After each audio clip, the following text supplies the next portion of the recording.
Hello প্রিয় বন্ধুরা, আসসালামু আলাইকুম। সবাই কেমন আছো? সবাইকে জানাচ্ছি বাংলা শুভ নববর্ষ।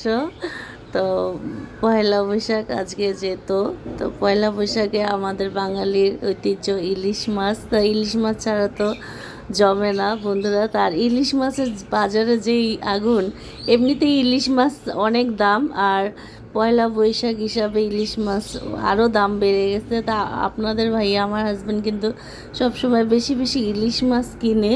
তো এবার বেশি কিনে নেয়, একটা ইলিশ মাছই আনছে, কারণ ইলিশ মাছের দাম বেশি। তো বললো যে পরে আরও কিনবো, আপাতত বৈশাখের জন্য একটাতেই যথেষ্ট, যেহেতু আমরা 3জন মানুষ ঘরে, আর বাবু তো খেতে পারে না। তো যে কথা সেই কাজ, সকাল সকাল উঠে রাত্রে ভাত রান্না করে রাখছি, পান্তা ভাত করব। আর সকালবেলায় যে মাছ ভিজাইয়া ইলিশ মাছটা কেটে কুটে নিচ্ছি বন্ধুরা ভালো করে। আর ইলিশ মাছটা কিন্তু খুব ভালো ডিম হয়েছে, আর মাছটা অনেক স্বাদ ছিল।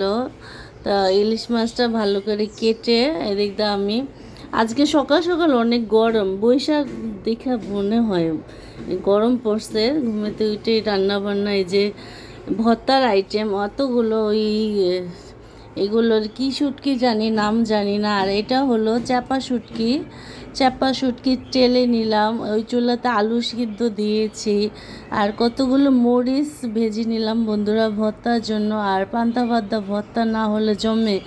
আর এই যে আমি আলু সিদ্ধ করে আলু ছিলে আলু ভর্তা তৈরি করতেছি। আর এই সরিষার তেলটা আমার শ্বশুরবাড়ি থেকে, দেশে থেকে পাঠাইছে, নিজেদের গাছের সরিষা ভাঙাইয়া তেল বানিয়ে পাঠাইছে। সরিষা তেল প্রতি বছরে পাঠায় 1 লিটার করে, কারণ সবাইরে দেয় তো অনেকগুলো লাগে। তো ভর্তা বানালাম, চাপা ভর্তা, শুটকি ভর্তা, আলু ভর্তা, এগুলো বানিয়ে মাছ কেটে হলুদ মরিচ মাখিয়ে তারপরে এই যে দেখতে পাচ্ছি ইলিশ মাছটা ভেজে ফেললাম। বৈশাখের ইলিশ বলে কথা, বিশেষ ইলিশ এটা। এমনি ইলিশ খাইলেও কিন্তু পয়লা বৈশাখের ইলিশটা একটু অন্যরকম। তো ইলিশ মাছে আবার ডিম হয়েছে, তো ডিমও পিস পিস করে কেটে নিয়েছি বন্ধুরা। তো ইলিশ মাছটা কিন্তু বেশি ভাজবো না, কারণ কড়া ভাজা দিলে ইলিশ মাছ খেতে স্বাদটা কমে যায়, হালকা ভাজা দিব। আর এই যে দেখো আমার ঘরে মাটির প্লেটও আছে বুঝছো, অনেক আগে কিনে রাখছিলাম, মাঝে মাঝে খাওয়া হয়। তো সেই মাটির প্লেটটা বাইর করলাম।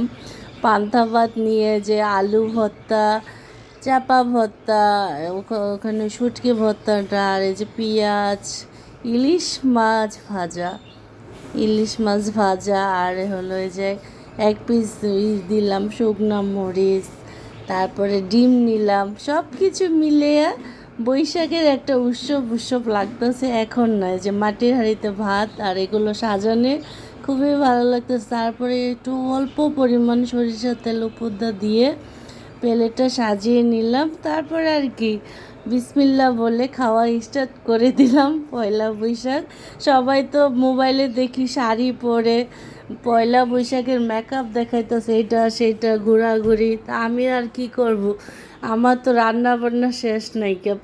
আমার বৈশাখ হোক আর যাই হোক, আমার রান্না করতেই হবে। তা আমি আর কি ঘরে বসে বসে রান্না বান্না করি। আর এই যে সবাইকে নিয়ে একসাথে খাওয়া দাওয়া করলাম। এটাই আমাদের পয়লা বৈশাখ। সবাই ভিডিওটা ভালো লাগে লাইক কমেন্ট অবশ্যই দিবা।